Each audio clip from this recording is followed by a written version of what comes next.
Hi friends, I'm Dr. Swapna Chekuri from Hyderabad Women and Fertility Center. Welcome to my channel.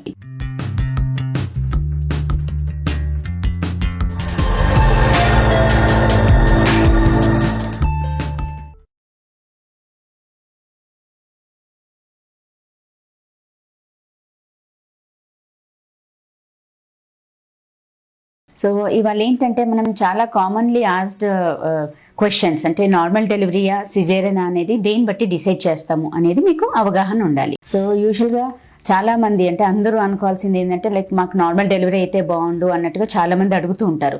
కాకపోతే ఏంటంటే మనం అంటే basically మీ doctor decide చేస్తారు మీకు normal బాగుంటుందా సిజేరియన్ బాగుంటుందా అనేది. అంటే మనకు ఏ కండిషన్స్లో నార్మల్ అయ్యే ఛాన్సెస్ ఉంటుంది, ఎలాంటి కండిషన్స్లో సిజేరియన్కి వెళ్ళేది ఉంటుంది అనేది మీకు ఒక అవగాహన ఉండాలి.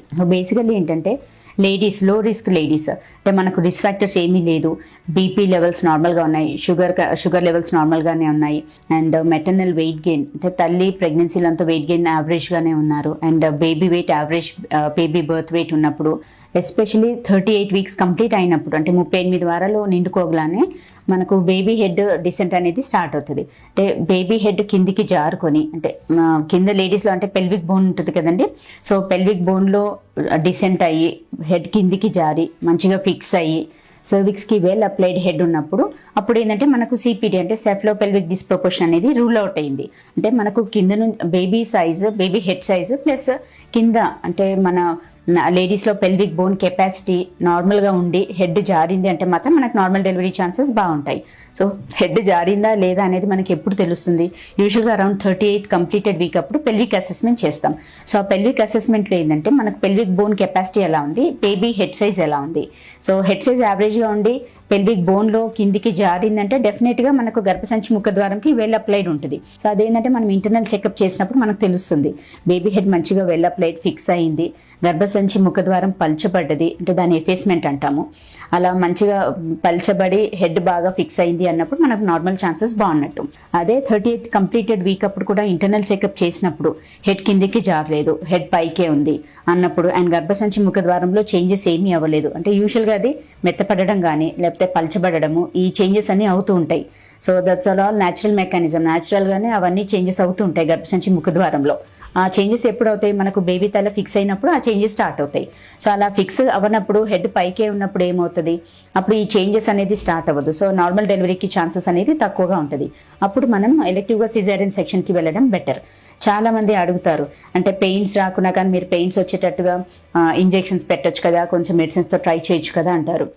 అలా ఎప్పుడు ట్రై చేయొచ్చు అంటే మనకు హెడ్ వెల్ అప్లైడ్, వెల్ ఫిక్స్డ్గా ఉండి సెఫ్లోపెల్విక్ డిస్ప్రపోర్షన్ రూల్ అవుట్ అయింది, baby size, baby head size కింద మదర్ది పెల్విక్ బోన్ సైజ్ అడిక్వేట్గా ఉంది అన్నప్పుడు అప్పుడు మనం ఇండక్షన్ కూడా చేసుకోవచ్చు. ఇండక్షన్ అంటే మనకు గర్భసంచి ముఖద్వారము మెత్తపడడానికి, సాఫ్ట్నెస్ అవ్వడానికి, విచ్చుకోవడానికి కొంచెం మెడికేషన్స్ మనం ట్రై చేసుకోవచ్చు. బట్ హెడ్ అసలు ఫిక్స్ అవ్వలేదు, హెడ్ ఫ్లోటింగ్ హెడ్ ఉంది, లేదు బేబీ ఎదురుకాలతో ఉన్నారు, అలా ఉన్నప్పుడు మాత్రం మనకు నార్మల్ డెలివరీ ఛాన్సెస్ అనేది చాలా తక్కువగా ఉంటుంది. అప్పుడు మనం ఎలెక్టివ్గా సిజేరియన్కి వెళ్ళండి అంటాం.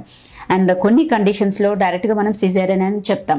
ఎప్పుడనంటే హై ఫ్లోటింగ్ హెడ్ అంటే బేబీ తల చాలా పైకి ఉన్నప్పుడు, లేదు కార్డ్ అరౌండ్ ద నెక్ అంటే 2 or 3 లూప్స్ టైట్గా ఉంది అన్నప్పుడు కూడా మనము సిజేరియన్కి చెప్తాం. యూజువల్గా సింగిల్ లూప్ ఆఫ్ కార్డ్ అంటే బేబీ పేగు మెడ చుట్టుకొని ఉంది అన్నంత మాత్రం అది డైరెక్ట్గా సిజేరియన్ సెక్షన్కి ఇండికేషన్ ఏం కాదు, మనం నార్మల్కి ట్రై చేసుకోవచ్చు. కాకపోతే పెయిన్స్ వచ్చినప్పుడు బేబీ హార్ట్ బీట్లో ఏదైనా తేడా ఉన్నా, లేదు బేబీ హెడ్ కిందికి జారట్లేదు అలా ఉన్నా, బేబీకి ఆక్సిజన్ సప్లై తక్కువగా అవుతుంది, ఇవన్నీ ఏంటంటే మనకు హార్ట్ బీట్లో అంటే లైక్ సిటీజీ మెషిన్లో మనకు ఆ వేరియబిలిటీ అనేది చూపిస్తుంది.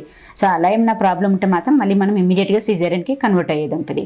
అండ్ కొన్ని కేసెస్లో ఏంటంటే స్ట్రైట్ అవే సిజేరియన్ అంటాం. ఎలాంటి కేసెస్లో అంటే high risk mothers, especially diabetic mothers, big baby ఉన్నప్పుడు, లేదు మదర్కి బీపీ రికార్డింగ్స్ ఎక్కువగా ఉన్నప్పుడు, ఆర్ ఎల్స్ ప్లాసెంటా ప్రీవియా అంటే మనకు మాయ అనేది కంప్లీట్గా కిందికి ఉన్నప్పుడు అప్పుడు నార్మల్ డెలివరీ ఛాన్సెస్ అనేది ఉండదు.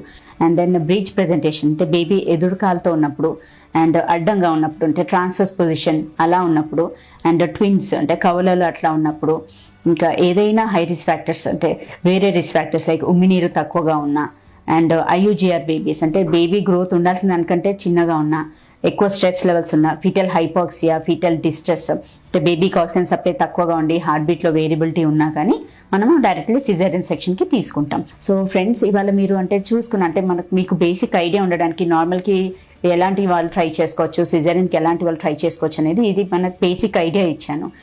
బేసికల్లీ మీకు నార్మల్ అవుద్దా సిజేరియన్ అవుతుందా అనేది మీరు చూస్తున్న డాక్టర్, అంటే మీకు 9 నెలల నుంచి చూస్తున్న డాక్టర్ ఏంటంటే ఇంటర్నల్ చెకప్ చేసి వాళ్ళు డిసైడ్ చేస్తారు. సో బేసికలీ వారు చెప్పింది మీరు ఫాలో అవ్వాల్సిందే. అండ్ వాళ్ళపైన మీరు హోప్స్ పెట్టుకోవాలి, నమ్మకం పెట్టుకోవాలి. అంటే మేడం అంటే ఏ డాక్టర్ అయినా కానీ చెక్ చేసి మీకు ఏ మెథడ్ బాగుంటుంది అనేది చెప్తారండి. So that you can take this suggestion and go head. Thank you.